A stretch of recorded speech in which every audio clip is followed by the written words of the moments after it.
الست دي كانت عايشة وسط عشرات القطط، صغيرة وكبيرة، سودة وبيضة، كلها بتلف حواليها كأنها ملكة وسط جيشها.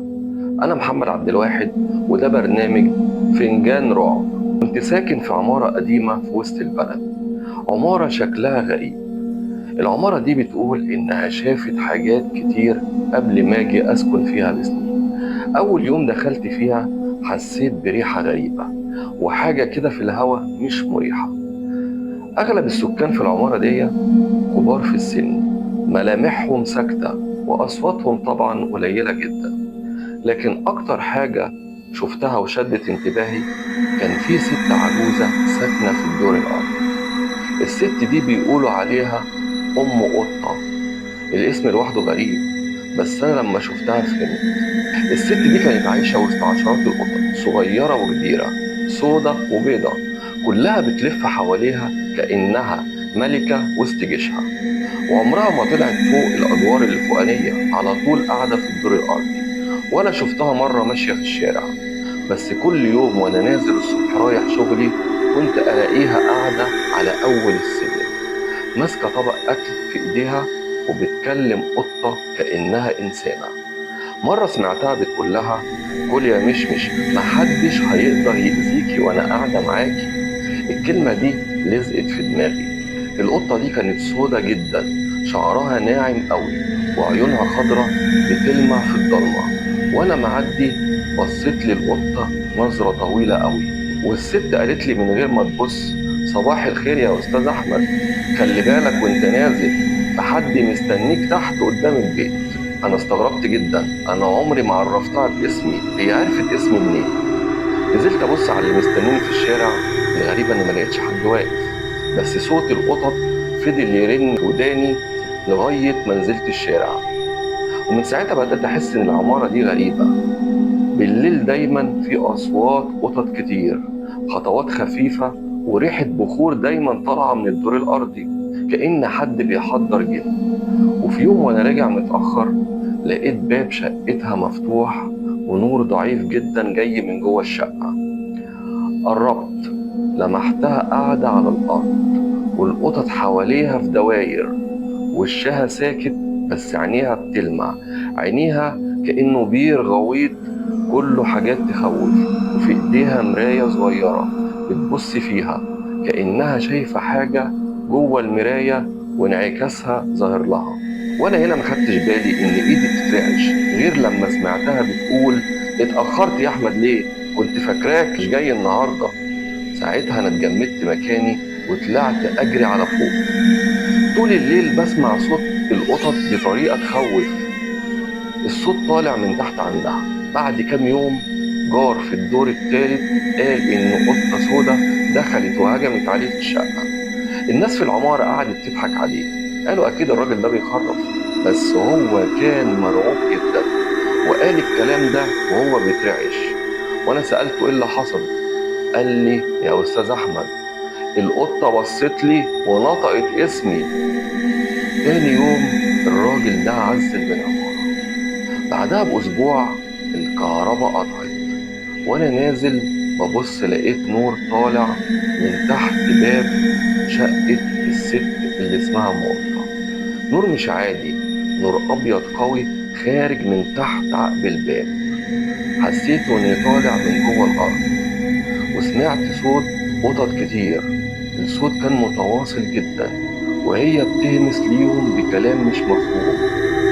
قربت خطوتين وفجأة النور والنغمة وكل حاجة اختفت، مبقاش لا في صوت قطط ولا في صوت همس ولا أي حاجة. تاني يوم لقينا آثار رجلين قطط على الحيطة، والآثار دي طالعة لغاية السقف، كأن اللي طالع على الحيط وعلى السقف دي كائنات مش بشر، كأن جني طالع على الحيطة وعلى السقف. السكان بدأوا يسيبوا العمارة واحد ورا التاني، بس أنا فضولي قال لي: أنا هستنى، لازم أعرف إيه اللي بيحصل. وفي ليلة نزلت بهدوء، باب شقتها كان موارب. دخلت بالراحة وشميت ريحة بخور من اللي أنا متعود عليها، بس المرة دي الريحة كانت صعبة وكانت شديدة قوي. الشقة كلها فاضية إلا شمعة صغيرة منورة ترابيزة في وسط الشقة، وحوالين الشمع صور لسكان العمارة، كل صورة عليها نقطة دم. نقطة الدم دي كانت موجودة على رقبة كل شخص موجود في الصور. وأنا بدور على صورتي لقيتها في النص، فوقها مكتوب بخط صغير: يومك قرب يا أحمد. ما حسيتش بنفسي غير لما الشمعة ولعت زيادة، والقطط بدأت تظهر من كل ناحية في الشقة، عيون بتنور في الضلمة، حاجة في منتهى الرعب. أنا اتجمدت مكاني، كلهم ساكتين، بس حسيت كأن في حد بيكلمني جوه في دماغي، صوت بيهمس وبيقول: انت ليه جيت دلوقتي؟ ايه اللي جابك؟ انت كنت قاعد في شقتك. بعد كده كل حاجة اسودت حواليا. صحيت لقيت نفسي في المستشفى، قالوا لي احنا لقيناك واقع قدام العمارة، تقريبا اغمى عليك وانت رايح شغلك. ولما رجعت قالوا لي الست ام قطة ماتت. الليلة اللي بعدها وانا داخل البيت لقيت قدام باب الشقة طبق الأكل اللي كانت دايما ماسكاه للقطط، والغريبة إن الطبق سخن نار، نفس الطبق اللي كنت بشوفه في إيديها. قربت منه لقيته نار، مولع نار. رفعت الطبق بالراحة ولقيت تحته ورقة صغيرة مكتوب فيها بخط غريب، خط كأنه سحر معمول، كأنه عمل معمول: انت سبت الباب مفتوح ليه يا أحمد؟ ده اللي كان مكتوب جوه الورقة.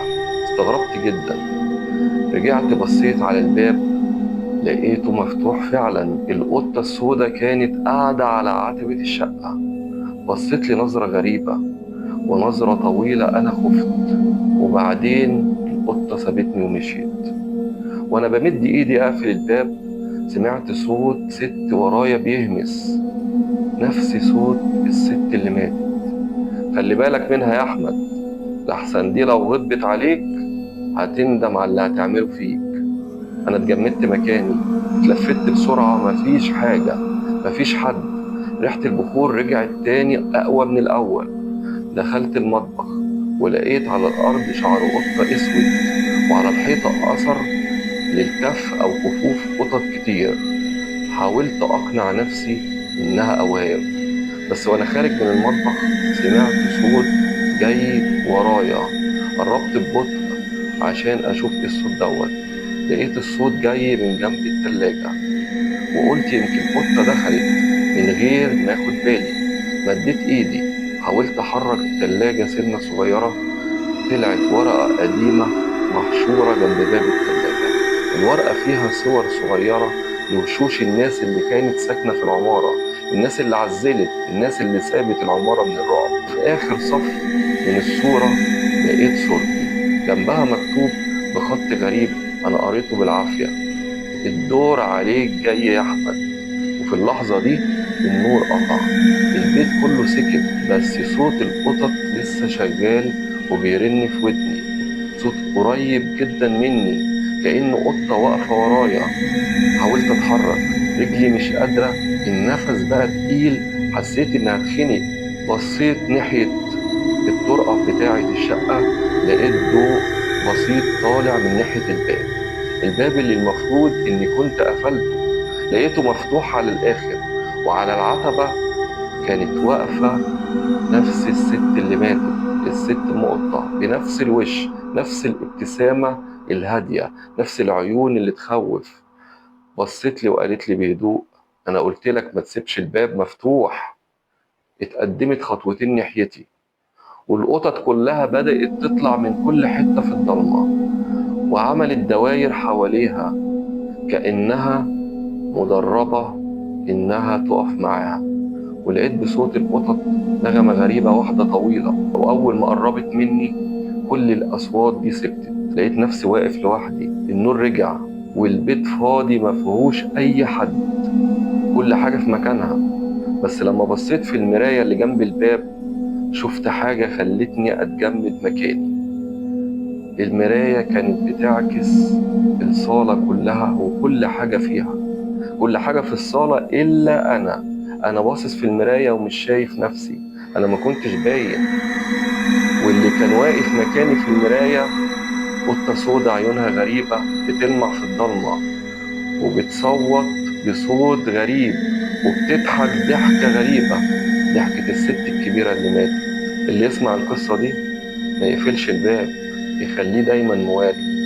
ولو حد حصلت له حاجة زي اللي حصل في القصة دي يقول لي في الكومنت.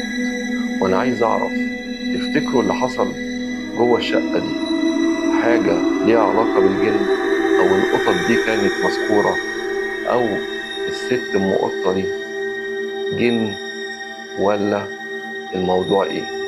اللي عنده قصة شبه القصة دي يحكيها لي، والقصة اللي هلاقيها غريبة انا اوعدكم اني احكيها لكم المرة الجاية. السلام عليكم ورحمة الله.